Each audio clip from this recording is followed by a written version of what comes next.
muda adalah harapan kita semua. Teman-teman pernah nggak sih tiba-tiba kepikiran gimana ya caranya punya rumah sendiri? Atau kalau nggak tanah deh, kayaknya itu udah untung banget. Tapi yang jadi pertanyaan ini kenapa harganya mahal-mahal banget ya? Tiap tahun naiknya di luar nalar loh. Dan sekarang orang kalau lihat kekayaan orang lain itu tuh kayak simpel banget. Dilihat dari rumahnya sebagus apa, terus ada tanahnya berapa yang bisa diwarisin. Nah, banyaknya permasalahan tadi kayaknya seru deh kalau kita bahas. Tapi sebelum kita bahas tentang tanah tadi, kita mau lihat berita-berita berikut ini. Kawasan perumahan baru yang menawarkan lingkungan berkualitas yang sedang diminati oleh masyarakat. Terletak di daerah yang asri dan jauh dari kebisingan kota, kawasan ini dirancang untuk memberikan keseimbangan antara kemudahan akses ke fasilitas perkotaan dan ketenangan lingkungan yang alami. Terdapat berbagai fasilitas menarik seperti keamanan, kolam renang, area bermain, gym, musola, kolam renang anak, area parkir, taman hijau, koridor ramah lingkungan, area BBQ dan kartu akses. Nah, itu tadi teman-teman kita udah lihat permasalahan tanah yang ada di Indonesia. Dan untuk menjawab pertanyaan-pertanyaan yang muncul nih seputar lahan atau tanah agraria yang ada di Indonesia, kita langsung aja tanya ke narasumber yang sudah hadir di studio kita hari ini. Halo Mas Suparjo, apa Halo. kabar? Baik, Puji baik, Tuhan, baik. ya. Mas, ini kan tadi udah lihat ya ada banyak permasalahan lahan di Indonesia. Terus saya ini punya pertanyaan yang muncul nih terkait sebetulnya seberapa penting sih rasio kepemilikan tanah yang ada di Indonesia ini, Mas? Iya, ini kan kalau bicara struktur pemilikan tanah, sebenarnya ini PR yang belum selesai ya. Jadi, kalau kita pelajari ya bahwa sejak kita merdeka itu kita ada warisan besar dari masa feodalis, kerajaan, kemudian beralih ke kolonial, itu timpang sekali. Jadi rakyat itu posisinya ya minim sekali. Ya, pemilikan tanah, akses memiliki tanah itu sangat kurang. Kemudian tahun 60, begitu berlaku Undang-Undang Pokok Agraria. Ada data dari Pusat Statistik itu tahun 57 ya. Itu masih menunjukkan ketimpangan. Jadi segolongan besar penduduk rakyat pada waktu itu pemilikan tanahnya kecil-kecil. Bahkan ada yang tidak punya tanah. Wah. Masih tinggi angkanya. Nah, ke sini berlaku Undang-Undang Pokok Agraria, terus ada Undang-Undang Land Reform, tuh Undang-Undang Nomor 56 Perpu tahun 1960. Itu sebagai sarana kemudian untuk melaksanakan amanah di dalam Undang-Undang Pokok Agraria itu bahwa harus dilaksanakan program land reform. Apa itu, Mas? Untuk membangun struktur pemilikan tanah yang adil dan merata. Oh. Karena belajar dari apa yang sudah terjadi. Ya, sampai tahun 60-an pun itu masih ya data statistik tahun 57 tadi itu masih menunjukkan ketimpangan. Bahasa ininya bahasa di buku katakanlah di textbook itu belum terdistribusi secara merata. Oh, iya. Ada akumulasi pemilikan tanah dalam jumlah besar pada sekelompok golongan kecil penduduk. Pengusaha, misalnya kan. Atau para bahasa jam dulu amtenar, yang notabene juga pasti golongan bangsawan kan. Oh, nggak merata gitu ya Pak ya jadinya? Masih menumpuk bahasa Masih menumpuk. yang simpel. Itu seperti itu kondisinya, Margaret. Oke. Kalau sekarang nih Pak, berarti masih timpang sekali atau gimana Pak kondisinya? Dari berbagai angka yang saya dapat juga dari BPN memang masih ada kesenjangan ya. Masih ada terlihat gini ada ratio. kesenjangan ya? Ada kesenjangan. Waduh. Padahal itu tadi yang Bapak, yang Mas jelasin kan udah tahun 1000 berapa ya Pak ya? Yeah. Sampai sekarang berarti masih terlihat banyak ketimpangan ya untuk di lahan. Secara singkat itu tadi kalau saya bayangkan dari program land reform itu sendiri, yang tadi terdistribusinya tanah secara adil dan merata itu masih ada PR-nya. Nah itu kalau kita pahami secara singkat. Nah, kalau untuk rasionya sendiri nih, Mas, itu rasio kepemilikan tanah kita tuh seperti apa sih, Mas? Banyak ya kalau kita lihat justru golongan-golongan yang paling bawah nih Mhm. yang mereka kesulitan. Oh, ya. Dan ini kemudian nampak dari berbagai kasus-kasus sengketa, ya kan? Mereka kalau di kawasan rural, pedesaan, berbatasan dengan perkebunan hutan, mereka menempati lokasi-lokasi yang seperti itu. Muncul konflik-konflik, Oh. sengketa. Di kawasan perkotaan, urban pun begitu. Gimana tuh, Mas? Ya katakan di Jakarta aja kan banyak tuh yang menghuni bantaran sungai Iya. dengan selam, kekumuhan. Nah ini kan sebenarnya PR nih. Ya legalitasnya juga seringkali nanti ada penggusuran, ada proyek-proyek rehabilitasi daerah aliran sungai. Nah ini kan sebagai refleksi yang muncul. Oh, iya. Akan adanya persoalan seperti itu yang saya katakan tadi menjadi PR. Kira-kira begitu. Oke, Mas. Nah, kalau gitu, Mas, sebenarnya masalah rasio tanah ini tuh menjadi masalah yang penting nggak sih, Mas? Jadi concern penting nggak sih sebenarnya untuk ekonomi nih, Ya ini kalau kita perekonomian? eh, belajar ya, kita dapat pelajaran dari beberapa negara yang bahasanya hari itu menjadi macan Asia. Apa resep awalnya? Dari apa yang saya pelajari, mereka sudah menyelesaikan PR-PR tadi itu melalui program land reform yang membagikan tanah secara adil dan merata. Contohnya Jepang, Taiwan, Korea Selatan, ya bahkan Cina. Artinya apa? Persoalan pemerataan tadi, pemilikan tanah, menimbulkan orang layak hidup. Bisa hidup dengan tenang. Baru di situ dia bisa bekerja, produktif. Bahasa ininya saving, ada invest dari saving ini. Nah itu snowball efeknya itu. Oh, Nah kita ini kalau dibilang sukses ya belum. Ya katakanlah masih belum signifikan. Kalau kita berkaca nih ambil gimana tuh, Mas? pengalaman dari negara lain tadi. Ya bahkan mereka belakangan tuh. Kita tahun 60 udah ada UPA, ada Undang-Undang Land Reform tadi. Mereka belakangan bahkan. Oh, Kecuali Jepang.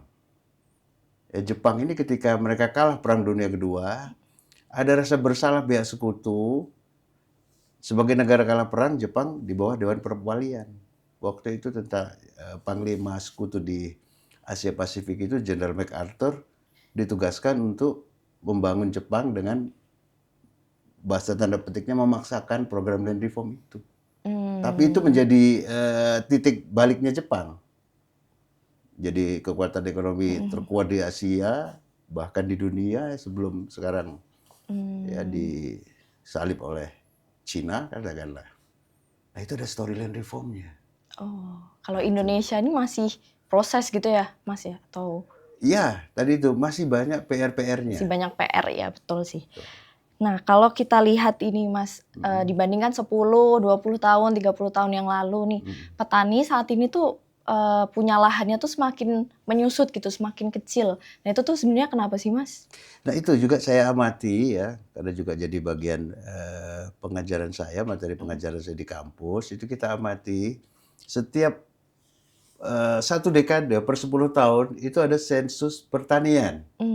Di mana dalam sensus pertanian ini juga menampilkan, menghasilkan data-data komposisi, struktur pemilikan tanah di kalangan petani.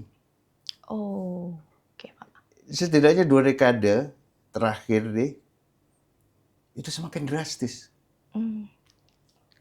Jadi status pemilikan tanah oleh petani, notabene tanah pertanian semakin tergerus. Jawabannya kenapa? Kenapa tuh, Mas? Karena ada ketidakseimbangan. Ketidakseimbangannya nih maksudnya gimana? Saya coba berikan pemahaman, ini sebuah perspektif yang saya bangun di UI itu, di Fakultas Hukum UI itu tata bumi. Gimana itu, Bang? Tata bumi. Ini bahwa kita manusia hidup bahasa di Undang-Undang Pokok Agraria itu, kita diberi karunia Tuhan Yang Maha Esa berupa bumi, air, ruang angkasa, dan kekayaan alam terkandung di dalamnya kepada seluruh bangsa Indonesia. Oke? Nah, disitulah akarnya tata bumi sebagai tata kehidupan. Ya, kegagalan termasuk kalangan akademis. Ketika bicara itu kemudian teknis, bukan menerjemahkan itu. Artinya segala macam kebutuhan manusia menurut kodratinya, fitrahnya harus diatur, ditata rapi, penuh keseimbangan. Nah, ini yang saya katakan tidak seimbang tadi. Jadi mau bangun ini bangun mall bangun, Oh, oke. timbul kemacetan. Ya, sampai saya cerita, satu hari saya menghadiri lulusan sekolah anak saya. Tapi tidak bisa lewat jalan utama. Harus muter dulu ya Mas ya? Ironinya kan itu, sampai saya cerita, Dek, kepada supir driver ini. Kamu pahami ya, yang kita lakukan ini ironi. Harusnya nama jalan utama, itulah yang harus kita pilih. Tapi tidak. Karena saya berangan, saya mau tinggal di sini, supaya saya menikmati hidup saya bisa punya rumah dengan segala kenyamanan. Tetapi terjadi sebaliknya. Saya tidak pernah bermimpi dulu, saya cita-cita saya nabung, saya beli rumah, supaya bisa menikmati kemacetan seperti ini. Oh iya. Iya kan? Nah ini kan nanti dalam, kemudian saya katakan teknis itu gagal. Bangun terbit EMB, oke ya, dengan segala asimetris ini ya gitu, melanggar, kepadatan tak terkendali, yang timbul ekses yang justru tidak mengenakan. Tidak, kita butuh mall, butuh ini bangun di mana-mana, tetapi kemudian lupa sisi lainnya gitu loh. Lupa imbasnya gitu, efeknya gitu ya Mas ya? Bahwa ada mobilitas orang keluar masuk mall dari dan ke situ kan mengundang orang datang. Betul. Sementara ruas jalan, belum lagi garis sepadan jalan, garis sepadan bangunan, amburadul. Mas, tapi ngomong-ngomong tentang rumah, tentang lahan, tentang tanah. Ini kan Gen Z, anak-anak zaman sekarang itu ngerasanya kok susah banget ya Mas ya buat beli tanah atau punya rumah sendiri gitu. Masih harus nyewa, masih harus kontrak. Nah itu sebenarnya kalau Mas lihat sendiri tuh kenapa ya Mas ya? Ya ini sebenarnya satu kebijakan yang saya bilang teknis tadi itu secara sektoral yang juga tidak serimbang serasi tadi. Gitu loh ya. Katakanlah bahasa yang saya pahami kemudian bahwa ada liberalisasi pasar real estate kita. Oh, gimana itu Bang? Ya, bahwa sebenarnya kalau bicara kembali lagi tadi tata bumi tata kehidupan tadi, salah satu kebutuhan pokok kita apa? Wisma. Betul. Atau papan. Sandang, pangan, papan. papan, atau wisma perumahan toh. Itu menurut value-value, menurut kodrati kita hidup. Nanti bagaimana untuk menjamin ini? Padahal cantolannya pasal 33. Ya, semua harus dikendalikan oleh negara, semua harus menjamin nih orang yang butuh rumah dengan berbagai tingkat penghasilan ini harus mendapat suatu insentif. Jangan dilepas semua ke market. Nah gitu loh. Nah, dulu masih belum terlalu marak ya. Itu bagaimana orang hari ini berterima kasih sama Perumnas. Bisa dapat lokasi yang bagus, harganya juga murah. Tapi ketika kemudian ada kebijakan yang membuka keran untuk liberalisasi real estate kita ya begini. Akhirnya nggak kebagian. Ya, dapat perumahan murah seperti Perumnas dulu, tapi di ujung berung, bahasa tanda petik ya. Jadi jauh Kita banget kerja di nih.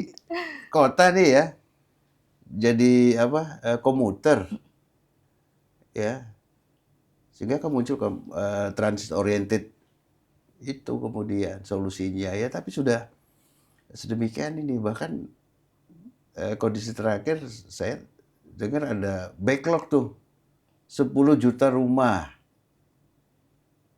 Nah ini yang dihadapi Gen Z hari ini. Hari ini disuguhkan oleh masalah seperti itu ya, Mas ya? Ya kan itu tadi. Betul. Ya, entrapped by sektoral ini. Hmm. Ya, gitu. Nah, terus saya punya data nih Mas. Tadi saya baca-baca ini data Menteri ATR BPN di 2020 ini mencapai 0,7 nih. Artinya 1% populasi terkaya di Indonesia itu berarti dikalkulasiin 2,6 juta orang tuh punya 67% tanah di Indonesia. Nah, angkanya katanya ini lebih baik dari sebelumnya, Mas. Sebenarnya sebelumnya tuh seburuk apa gitu? Karena 2,6 juta ini kan termasuk kecil ya, yang bisa menguasai 67% di tanah di Indonesia. Nah, sebelumnya tuh seburuk apa gitu, Mas? Nah, ini kalau bicara agak statistik harus hati-hati. Mungkin kalau bicara secara kuantitatif, ya pasti lebih bagus tadi kalau ceritakan sebelum dekade 60-an itu kan. Oh iya, betul. Gitu loh. Tapi dengan tingkat kemajuan hari ini, ya coba bayangkan, ya kan, bahwa begitu menjamur nih khususnya apalagi di Pulau Jawa ini menjadi city island, semuanya ada urban value, urban price, ya kan, itu.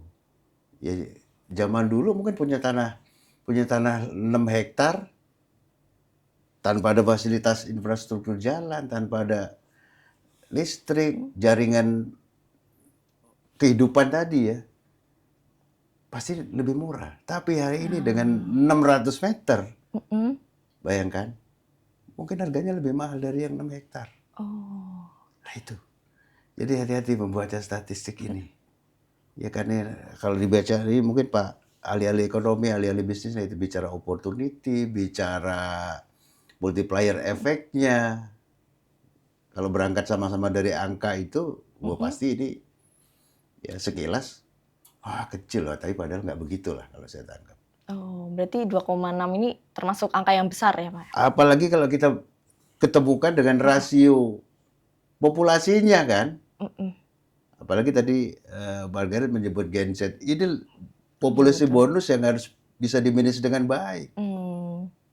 Ya itu ternyata tadi ada angka 10 juta backlog perumahan masih punya utang.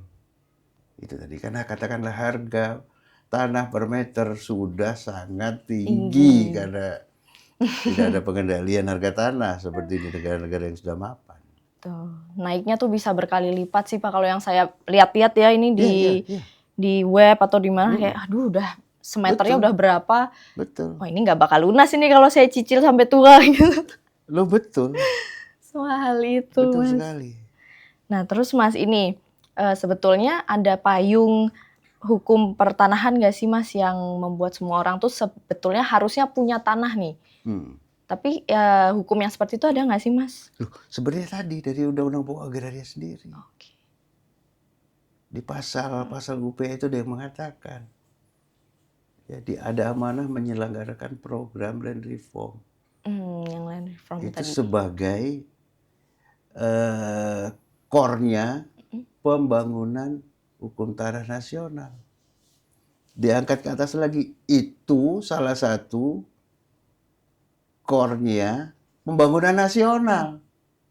Karena jelas tadi, kalau kita baca undang-undang ini kenapa saya begitu? Loh, kondisinya real seperti itu tadi. Masih lebar Gini ratio, kesenjangan pemilikan tanah yang ada saat itu. Jadi itu yang ditangkap para pembuat Undang-Undang Pokok Agraria itu kenapa membuat rumusan amanah untuk melakukan land reform. Nah itu. Oke, Mas. Nah kalau misalnya hukum pertanahan yang membatasi kepemilikan tanah ini sendiri ada juga berarti, Mas? Ada, tapi yang strict betul itu kaitan dengan tanah-tanah pertanian. Oh, tentang di pertanian. Undang-Undang 56 itu PRP, Perpu tahun 1960 itu yang masih berlaku sampai sekarang. Itu ada batas minimum, ada batas maksimal. Nah itu boleh disebutin nggak? Boleh. Berapa itu? Di batas minimal itu di undang-undang itu disebutkan sekali lagi ini auranya ke rural, pedesaan pertanian. Menurut kondisi waktu itu rata-rata jumlah penduduk Indonesia itu keluarga itu 5 sampai 7 orang bisa hidup tercukupi kebutuhan hidupnya dengan menguasai minimal 2 hektar. Maka kemudian muncul Wah, minimal 2 hektar. minimal 2 hektar. Minimal ya? Minimal 2 Mas ya? hektar. Waduh. Nah, kalau masalah batas maksimalnya itu ada variabel-variabelnya menurut kepadatan di daerah waktu itu bahasanya daerah tingkat 2 kabupaten atau kota madya. Hmm. Nah, semakin ke kota itu dibatasi. Karena kan makin padat. Iya, betul, betul.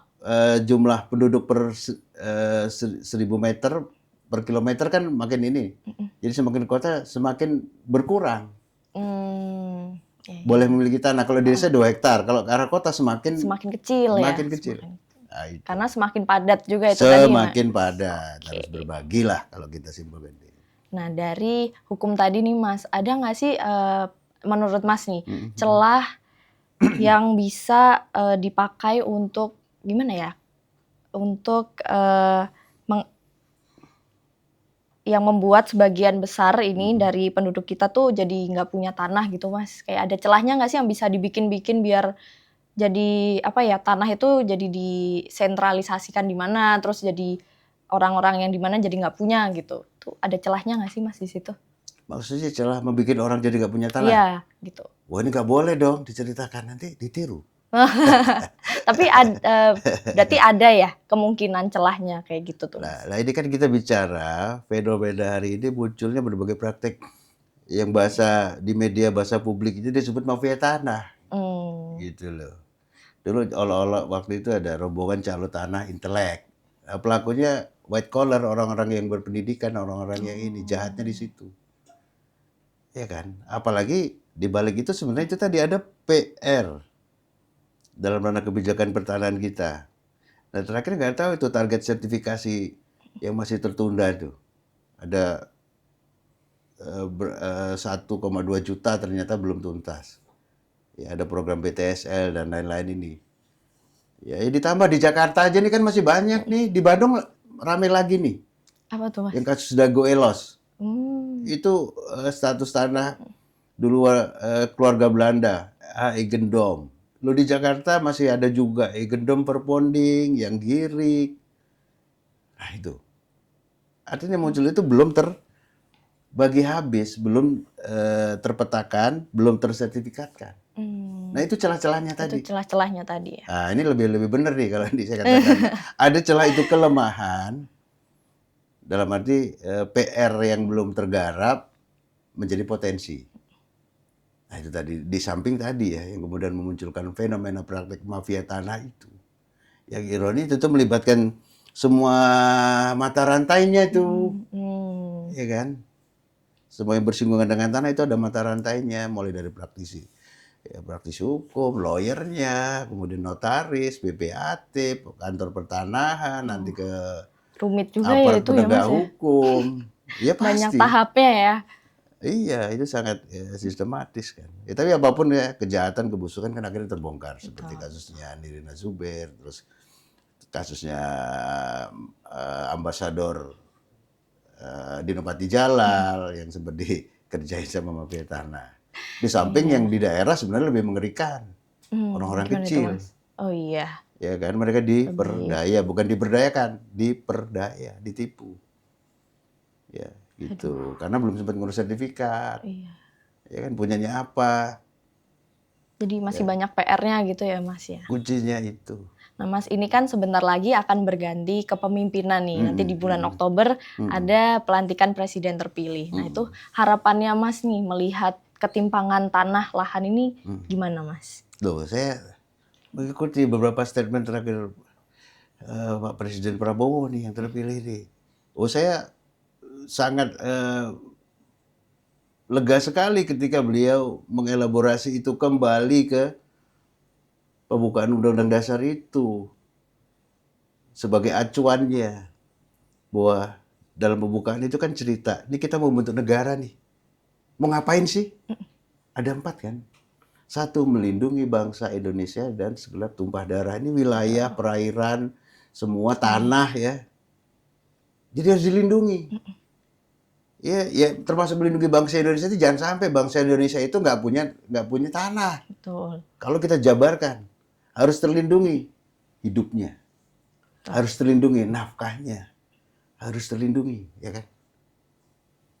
Memajukan kesejahteraan umum, bagaimana fasilitas umum bisa dibangun untuk mensejahterakan orang kebanyakan. Umum ini orang kebanyakan orang susah.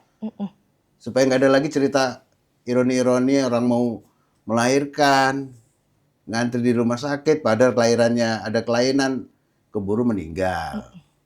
Ya kan? Betul, betul. Mencerdaskan kehidupan bangsa ini lagi ramai juga soal pendidikan. Nah baru tegak kita sebagai bangsa nanti yang keempat. Kita siap berkompetisi ikut dalam perdamaian dunia. Gitu. Maka Pak Prabowo saya bilang, wah ini mudah-mudahan nih. Apalagi beliau juga sebagai ini kan, ya sebagai tentara yang paham lah gitu. Betul. Berarti kita tunggu ya Pak di bulan Oktober nanti Harapan ya. kita supaya Seperti apa ini Pak Prabowo ya. ada story nanti Pak Prabowo akan membuat story itu. Baik Pak. Padahal tantangannya juga berat ini dari berbagai PR tadi kan. Betul, betul. Ya kita berprasangka baik, kita Pak Saidi, Pak Ustadznya itu kita ya husnuzon ya, kita berprasangka baik, kita doakan buat kemaslahatan, buat kesejahteraan rakyat yang belum sempat sejahtera yang masih tertinggal. Betul. Itu terutama. Oke, Mas Suparjo, terima kasih banyak atas Sama-sama. jawabannya, Terima kasih. atas ilmunya. Ini pertanyaan-pertanyaan saya udah terjawab tentang ketimpangan tanah tadi. Dan sebenarnya ini teman-teman tentang ketimpangan tanah itu juga dibahas oleh Presiden terpilih Prabowo Subianto di buku Paradoks Indonesia.